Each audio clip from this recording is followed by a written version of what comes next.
Collective Geek here, welcome back to a brand new video, and it's Christmas time! Well, it is December. Anyway, it's that time of year again where people go mental with shopping. I start belting out all the Christmas classics like this. Whoa, step into Christmas, together forever. To be fair, I have been doing that since about October, but it's socially acceptable now.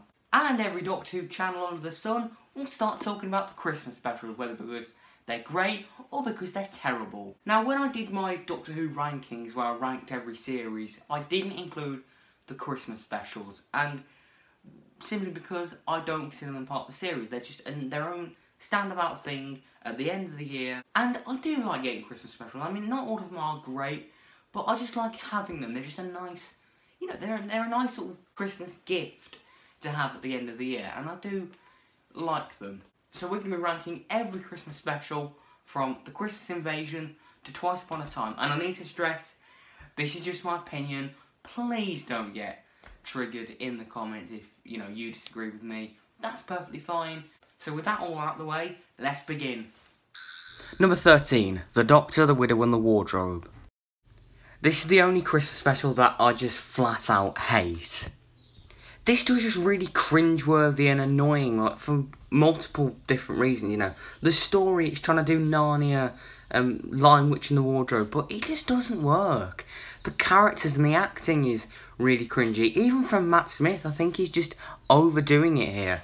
And probably one of his worst performances, to be honest. You've got some great actors like Claire Skinner and Bill Bailey, but they do absolutely nothing. The whole plotline with, like, the wooden people and, like, it's just not interesting, and it's just not fun. I don't like it. However, one thing that I do really like about it is the ending scene where the Doctor visits Amy and Roy for Christmas. That's a really touching, lovely scene. But if I want to watch that scene, I'll just look it up on YouTube. I won't sit through an hour of rubbish just to get to it.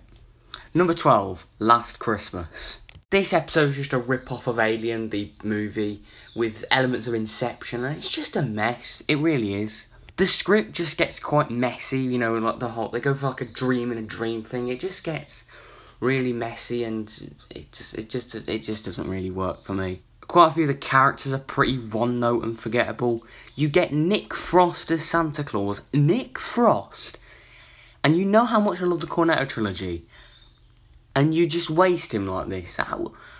No, that's just unforgivable, that is. Also, Clara has another fake exit in this story, which would actually be quite nice if it was this story that she left in, but she came back for Series 9, so it just doesn't really stick. But it's not all bad. There are a few good stuff. Capaldi's great, as usual. Bits of humour work, and some of the horror aspects work, you know, like the dream crabs and sort of the base under siege thing. Some of it works, and there are a few touching moments, but overall, even with Nick Frost in it, this is certainly not a piece of fried gold. 10 points if you get that reference. Number 11, The End of Time. I just want to say I am including both parts here. I know part 2 was on New Year's Day, but it is one whole story and part 1 was on Christmas Day, so I'm going to include it. My list, my rules, deal with it. Anyway, I know this is really controversial, but I don't like The End of Time. The story just drags on and drags on. Like, do it have to be 2 episodes? Do you need all of this stuff? Not really, no. Okay, a few things. John Sims Master is terrible in this. Like, I enjoyed him in the Series 3 finale. I know he was a bit over the top, but in this, he's just terrible. You know, he's shooting lightning from his hands, and he's shouting dinner time, and he's flying, and he's a weird electric lightning man. Like, it's ridiculous, and it's terrible. Also, his plan to put his face onto everybody makes no sense, and it's just stupid. The Time Lords are also really underwhelming in this story. And David Tennant in this, like, listen, David Tennant is a brilliant actor, but the Doctor is just such a whiny crybaby in this. Like, he's just whining and complaining that, I don't want to go, I hate that regeneration scene. Yeah, I said it. And he's saying stuff like, oh, it's not fair, I could do so much more. Or regeneration, it's like death. No, it's not. It's so overly dramatic, and he's really unlikable. It makes him just really, yeah, it just makes him really unlikable. And the whole last 25 minutes of it with the farewell tour, revisiting all these bloody different characters, it's just not needed. There is some good stuff to it. 1, Bernard Cribbins as Wilf, obviously he's a legend. 2, Timothy Dalton as Rassilon has a really good screen presence and I think he's very good. And 3, I really like the music in this episode. Number 10, The Christmas Invasion. Controversial, I know, but I don't think this works very well as a regeneration, like post-regeneration episode. The main thing that I take issue with is that obviously this is David Tennant's first story, and it was the first regeneration of the new series, but you barely see him. He only comes in the final 15 minutes, which is great, but it was sort of too little too late. I would have preferred to see him more proactive and doing more doctory things. If he's just stuck in bed or just asleep for the majority of the episode, it doesn't... You can't leave much of an impression like that. Also, there's like those Christmas gimmicks like the robot Santas and killer Christmas trees are a bit silly. The Sycorax, they are a really cool monster-like design, but I don't think they were utilised very well. I'd like to see them again, but I think they just didn't really use their full potential. There is some good character stuff. It's great to see Harriet Jones again, and the stuff with Rose, Mickey and Jackie, you know, I think is very good, you know, them trying to accept this is the new Doctor, but I would have done it differently. Number 9, The Snowman. Honestly, this is a really forgettable Christmas special. There is some good stuff to it. The Victorian backdrop is pretty good. Matt Smith is great as this sort of Scrooge type character, you know, he's getting over the death of the ponds. It's really well done. I like this version of Clara, the Victorian Clara, I think it's quite good. And Richard E. Grant is great as, what's his name, Simeon? Dr. Simeon, yeah, he's pretty good. But it just feels really out of place. It's slap bang in between Series 7, A and B, and it links to like, the Great Intelligence stuff and the Impossible Girl arc.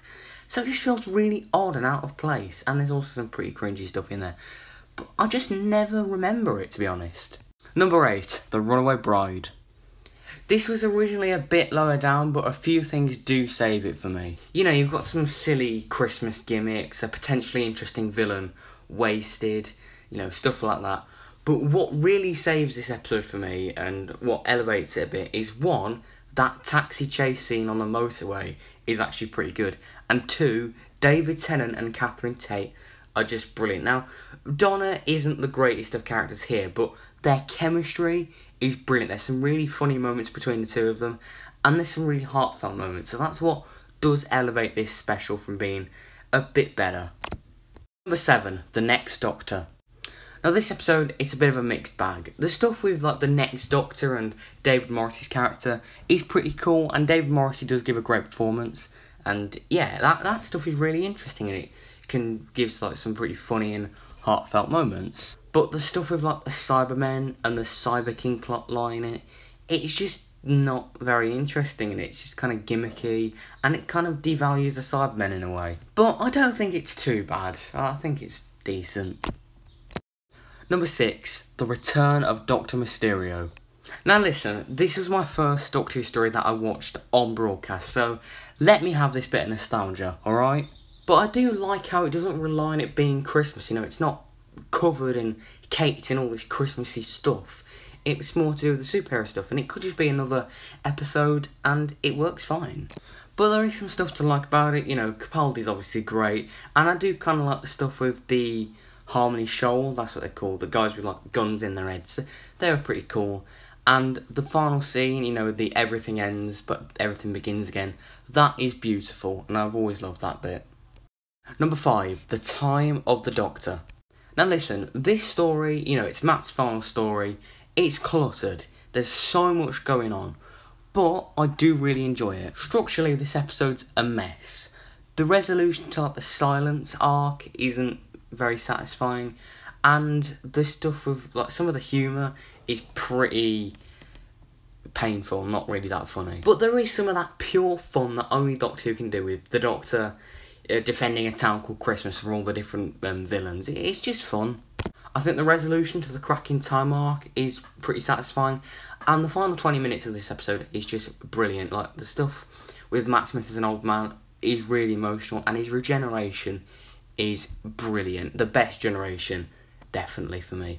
Number 4, Twice Upon a Time.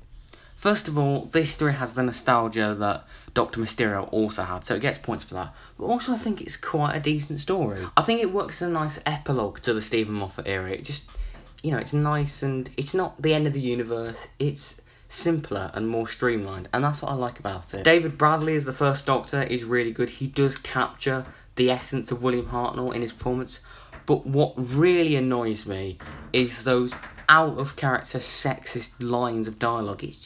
It's just really out of character and was just not needed at all. I think Mark Gatiss as the captain was really cool, a really nice character, and Capaldi is brilliant, obviously he is. The whole stuff with like the Christmas armistice is really touching, and Capaldi's regeneration speech and the regeneration was brilliant. A really nice end to the Moffat era. Number 3, Voyage of the Damned. Now this story is just pure fun, you know, it's Titanic in space. It's silly, but I do enjoy it. Guest characters are really good. Kylie Minogue's Astrid, you know, the one-off companion, I thought she was quite good. And Tennant is really good. You know, his speech of like, I'm the Doctor, I'm a Time Lord from the planet Gallifrey, you know, that bit. That is really good. And the robots are pretty sinister. But then you get the main villain of the story, which is Max Capricorn, who's literally a head in a box. And he's just dead cheesy. Like, there is a certain point where it can go a bit too far, and I think that's where it does. But it doesn't really ruin the episode for me. It's more just the ending. I just enjoy the story for what it is. Number 2, The Husbands of River Song. This story is great, and I think it's really underrated as well. It wraps up River's story arc really nicely, and, you know, you get to see the Towers of Darillium, which was hinted at back in Series 4 when she was first introduced, and it, you know, brings it all full circle. I think the 12th Doctor and River Song have really good chemistry, and I think it works better than when she was with 11, to be honest. I love how it's not set on Earth. There's nothing to do with Earth, I don't think. And I love it when Doctor Who does that. There's some great comic actors like Matt Lucas as Nardole, he's great. And you got Greg Davies in here. I love him in The Inbetweeners, and he's great in this. And the ending scene on Darillium is genuinely beautiful. Like, if you haven't given this a watch in a while, please give it a rewatch. It is really good, to be honest. Number 1, A Christmas Carol. This story is great. It's heartfelt, beautiful, funny, and fun. It's just great. It's an adaptation of the Dickens novel of the same name, but it's done with its own Doctor Who twist, and it's so good. The whole stuff of, like, you know, it plays on like the ghosts of Christmas past, present, future, and links it with like time travel. It's so clever in that way. Michael Gambon as like the Scrooge type of character is really good, and Abigail's song at the end is really moving. And overall, this story's just got a bit of everything. It's a bit dark in places, fun in places, heartfelt in places. It's just what a Christmas special should be. And with that, the ranking series is officially done.